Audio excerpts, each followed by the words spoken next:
திருப்பாடல்கள் 92 இறைவசனம் 1.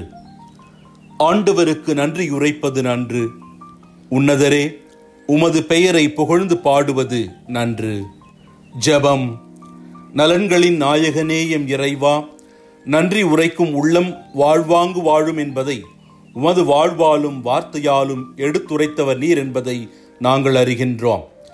எங்களது வாழ்வில் எங்களுக்கு நிகழும் அத்தனை நிகழ்வுகளும் உமது அருளால் நிகழ்கின்றன என்பதை உணர்ந்து நாங்கள் வாழவும், உமது மேன்மை மிக்க பெயரை எந்நாளும் புகழ்ந்து பாடவும் தேவையான அருளினை தந்தருளும். ஆமென்.